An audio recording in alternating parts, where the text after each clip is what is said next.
Assalamualaikum warahmatullahi wabarakatuh. Hari ini kita akan membahas salah satu topik yang ada di dalam pelajaran makroekonomi, menganalisis keseimbangan makroekonomi dengan model permintaan dan penawaran agregat atau agregat demand dan agregat supply, dalam istilah biasa disebut dengan AD dan AS. Di mana dalam kajian makroekonomi, konsep AD dan AS ini menentukan tingkat output dan harga umum dalam suatu negara. Karena ketidakseimbangan antara keduanya itu dapat memicu gejala ekonomi makro seperti inflasi, pengangguran, dan stagnasi pertumbuhan ekonomi. Nah, pertama kita mulai dahulu dengan konsep permintaan agregat. Pertanyaannya, apa itu yang dimaksud dengan permintaan agregat?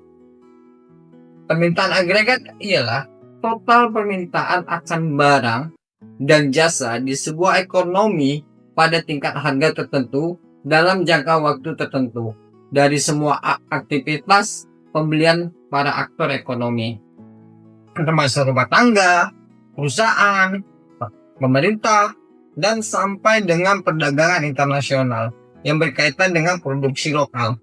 Atau bisa kita sebut permintaan agregat adalah permintaan menyeluruh dalam sebuah negara.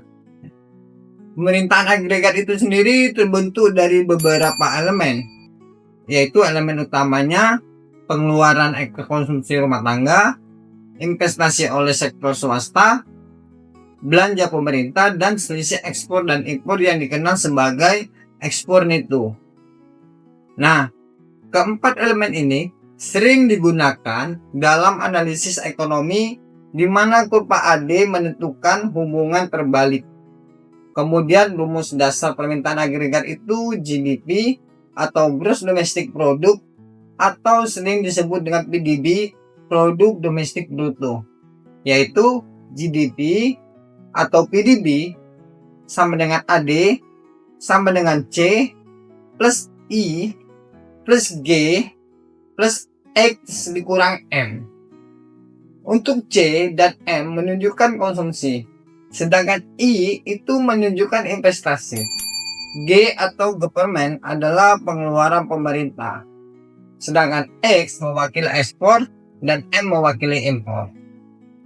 Bila kita lihat pada grafik di sebelah saya, kurva AD di sebelah saya ini itu menggambarkan hubungan antara keseluruhan jumlah barang dan jasa yang diminta pada setiap tingkat harga umum di perekonomian. Yang berarti ketika harga turun, jumlah barang dan jasa yang diminta meningkat atau GDP-nya meningkat dan sebaliknya. Pada sumbu vertikal atau P, ini menunjukkan tingkat harga atau inflasi secara keseluruhan. Sedangkan sumbu horizontal Y itu menunjukkan GDP atau PDB real yang dihasilkan, sehingga kurva AD terbentuk miring negatif atau dari atas ke bawah. Ini menunjukkan ketika tingkat harga turun dari P1 ke P2 dan daya beli masyarakat itu meningkat, sehingga permintaan output realnya atau GDP-nya semakin meningkat dari G1 ke G2. Nah, pertanyaannya, kenapa kurva AD miring negatif atau dari atas ke bawah? Akan saya jelaskan secara singkat kenapa kurva itu miring negatif. Kurva AD miring negatif atau miring ke bawah itu karena memiliki 3 alasan. Yang pertama, Wall efek dan efek kekayaan. Ketika tingkat harga umum turun, nilai yang dipegang masyarakat terasa lebih berharga, sehingga daya beli meningkat, sehingga mereka merasa lebih kaya, akhirnya belanja lebih banyak, sehingga menyebabkan konsumsi meningkat. Nah, yang kedua itu efek suku bunga atau interest rate effect. Ketika harga naik, ketika harga rendah, berarti masyarakat lebih sedikit menggunakan uang untuk bertransaksi. Kemudian sisa uangnya yang mereka punya mereka simpan di bank, dan kemudian bank meningkatkan penawaran pinjaman dengan menurunkan suku bunga. Karena suku bunga bank yang rendah, maka memicu investasi pada perusahaan dan menyebabkan investasi semakin meningkat. Yang terakhir, yang ketiga, yaitu efek nilai tukar atau exchange rate effect. Ini menjelaskan bagaimana penurunan suku bunga di dalam negeri bisa mendorong pertumbuhan ekonomi melalui jalur perdagangan internasional. Contohnya seperti ketika suku bunga turun, para investor domestik maupun asing merasa keuntungan investasi di dalam negeri ini kurang menarik, hingga akhirnya investor memindahkan uang mereka ke luar negeri untuk mencari keuntungan yang lebih tinggi, yang mengakibatkan melemahnya mata uang domestik. Jadi, karena banyaknya yang menjual mata uang, maka menyebabkan penurunan nilai mata uang domestik dan membuat barang dalam negeri menjadi murah bagi asing, sehingga menyebabkan permintaan luar negeri melonjak, hingga pabrik dan bisnis di dalam negeri harus memproduksi lebih banyak lagi barang atau lebih tinggi lagi. Maka total produksi dan permintaan barang atau jasa di dalam negeri secara keseluruhan akan ikut meningkat. Inilah yang menyebabkan ekspor meningkat dan impor menurun. Ya, mungkin cukup di sini penjelasan singkat dari saya tentang konsep permintaan agregat dan faktor-faktor yang mengaruhinya. Untuk materi selanjutnya akan dijelaskan oleh teman saya, Zahra.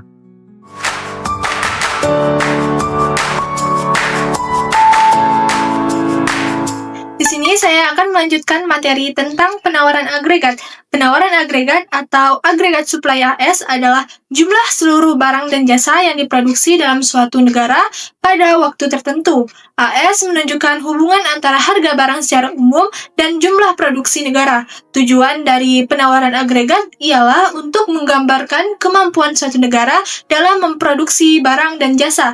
Penawaran agregat dipengaruhi oleh beberapa faktor, seperti faktor teknologi, biaya, produksi, tenaga kerja, kebijakan pemerintah, dan sumber daya alam. Penawaran agregat dibagi menjadi dua, yaitu penawaran agregat jangka pendek dan penawaran agregat jangka panjang. Penawaran agregat jangka pendek atau SRAS. Dalam jangka pendek, kurva SRAS memiliki kemiringan positif. Teman-teman bisa lihat kurva di samping saya yang memiliki kemiringan ke atas. Artinya, ketika tingkat harga naik, maka perusahaan akan meningkatkan produktivitas karena keuntungan yang diperoleh lebih besar. Faktor yang mempengaruhi SRAS antara lain, yang pertama ada harga bahan baku, yang kedua upah tenaga kerja, yang ketiga nilai tukar mata uang, yang keempat pajak dan subsidi, yang kelima ekspektasi inflasi produsen. Penawaran agregat jangka panjang atau yang disebut dengan LRAS. Dalam jangka panjang, penawaran agregat tidak dipengaruhi oleh tingkat harga, tetapi oleh kemampuan produksi maksimal suatu negara. Karena itu, teman-teman bisa lihat kurva LRAS yang ada di sebelah saya yang berbentuk vertikal. Jika tingkat harga barangnya naik, maka garis LRAS ini tidak akan berubah. Tetapi, jika tingkat produksinya meningkat, maka garis LRAS ini akan bergeser ke sebelah kanan. Dan begitu pun sebaliknya. Ada beberapa faktor LRAS, yaitu yang pertama jumlah tenaga kerja, yang kedua tingkat tenaga kerja, yang ketiga modal dan infrastruktur, yang keempat teknologi, dan yang terakhir ada sumber daya alam. Contoh dari LRAS ini adalah jika pemerintah membangun jalan tol dan pelabuhan, memperbaiki teknologi industri, maka kapasitas produksi negara meningkat sehingga LRAS ini akan bergeser ke sebelah kanan.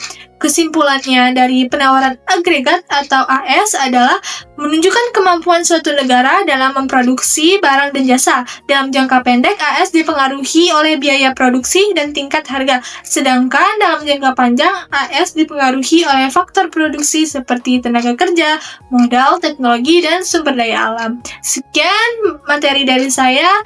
Selanjutnya akan dibahas oleh rekan saya, Adira.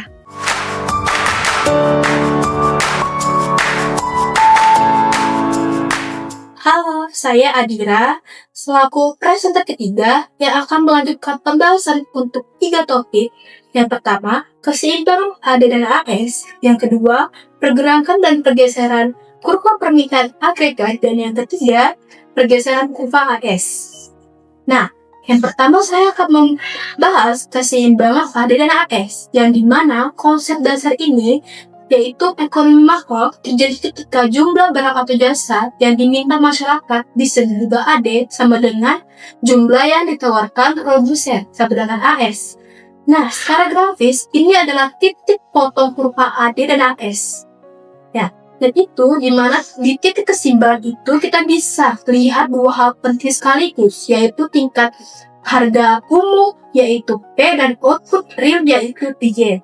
Kalau titik keseimbangan ini berubah, maka kondisi ekonomi itu juga ikut berubah. Misalnya bisa mengarah ke pertumbuhan, inflasi, atau resesi. Nah, sekarang kita akan membahas simbol-simbol yang ada di kurva. Yang pertama, P sama dengan harga atau tingkat harga. Yang kedua, Y sama dengan output atau BDB real. Nah, yang ketiga, P dan E atau disebut juga dengan P sama dengan harga keseimbangan. Yang keempat, Y dan E sama dengan Y atau disebut juga output keseimbangan atau output equilibrium. Yang kelima, E sama dengan titik keseimbangan. Nah, kalau keenam, AD sama dengan permintaan agregat. Kalau AS sama dengan penawaran agregat. Nah, sekarang cara membaca grafiknya. Pertama, kurva AS miring ke atas kanan, harga semakin tinggi, produsen semakin banyak berproduksi. Kalau kurva AD miring ke bawah, kanan, harga semakin tinggi, permintaan masyarakat pun menurun, terpotongan keduanya. Nah, sekarang perpotongan kedua itu sama dengan titik P, atau disebut juga dengan keseimbangan, yang menghasilkan harga P dan output Y. Nah, saya akan membahas topik kedua, yaitu pergerakan dan pergeseran kurva AD dan AS. Yang pertama, gerakan bersama atau pergerakan sepanjang kurva terjadi ketika harga membahas hingga titik tidak pada kurva yang sama, tidak membentuk kurva yang baru. Nah, yang kedua, pergeseran atau disebut juga pergeseran kurva terjadi karena faktor nol harga sehingga kurva bergerak seluruhnya ke kiri atau ke kanan. Nah, faktor yang menggeser AD ke kanan yaitu naik, yaitu ekspor neto meningkat, suku bunga turun, kredit murah, dan konsumsi naik, serta belanja pemerintah atau disebut juga dengan G naik. Nah, kalau faktor yang menggeser AD ke kiri atau menurun, yaitu konsumsi masyarakat turun, belanja pemerintah atau disebut G turun, ekspor pun menurun. Nah, sekarang kita akan membahas simbol-simbol yang ada di kurva tersebut, yaitu TL sama dengan tingkat harga, T sama dengan triliun atau keluaran satuan, 3. Initial, elif, dan right sama dengan titik keseimbangan, awal, kiri, dan kanan. Nah, faktor yang menggeser kanan yaitu ekspor naik, bunga turun, belanja naik. Kalau faktor geser kiri, konsumsi turun, belanja pun ikut menurun. Nah, sekarang saya akan membahas topik terakhir, yaitu pergeseran kurva AS, yang dimana ini disebut juga dengan jangka pendek atau guncangan pasokan. Guncangan penawaran terjadi ketika biaya produksi tiba-tiba naik. Misalnya harga BBM dunia naik, akibatnya biaya produksi pabrik pun naik. Ini disebut juga dengan SRAS bergeser di atas sama dengan SRAS baru. Nah, ada pula yang disebut dengan stagflasi. Stagflasi adalah kondisi buruk karena inflasi dan resesi terjadi secara bersamaan. Yang kedua, jangka panjangnya.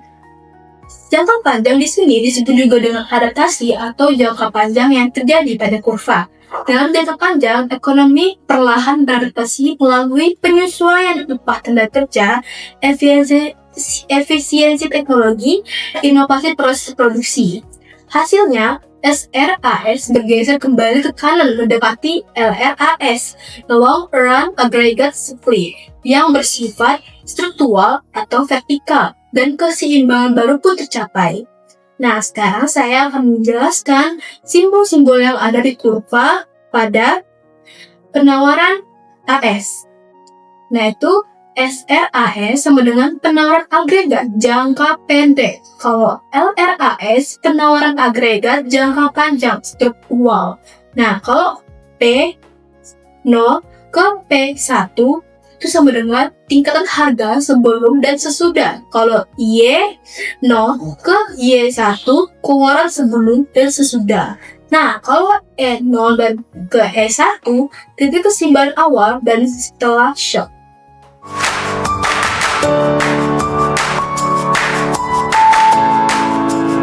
Dua instrumen ini adalah utama yang digunakan untuk pemerintah dan juga bank sentral untuk mempengaruhi permintaan agregat atau bisa dibilang edge dalam rangka mencapai stabilitas ekonomi. Dan untuk yang pertama kita mulai dari kebijakan fiskal. Kebijakan fiskal ini dikelola oleh pemerintah melalui perubahan pada anggaran pendapatan dan juga belanja negara atau bisa dibilang APBN. Pengaruh belanja negara ini bisa mempengaruhi kebijakan ekspansif jika pemerintah meningkatkan belanja. Misalnya pembangunan infrastruktur, kurva X akan bergeser ke kanan. Hal ini meningkatkan output nasional dan juga seringkali menciptakan lapangan kerja baru. Dan untuk kebijakan kontraktifnya, jika pemerintah memotong belanja, kurva X akan bergeser ke kiri, yang biasanya dilakukan untuk mengerem inflasi yang terlalu tinggi. Untuk pengaruh pajak, pajak mempengaruhi X secara tidak langsung melalui pendapatan yang siap dibelanjakan, atau bisa dibilang disposable income oleh masyarakat dan juga perusahaan. Untuk penurunan pajak, saat pajak penghasilan diturunkan, masyarakat memiliki lebih banyak uang. Dan untuk kenaikan pajak yang lebih tinggi mengurangi daya beli dan juga insentif investasi, sehingga kurva X akan bergeser ke kiri. Dan untuk yang kedua yaitu kebijakan moneter. Kebijakan moneter ini dikelola oleh bank sentral seperti Bank Indonesia dengan mengatur jumlah uang beredar dan tingkat suku bunganya juga. Dan untuk mengatur jumlah yang beredar, uang beredar yang meningkat, bank sentral membeli surat berharga atau menurunkan cadangan wajib bank. Hal ini meningkatkan likuiditas di pasar, mendorong belanja dan juga menyebabkan kurva X bergeser ke kanan.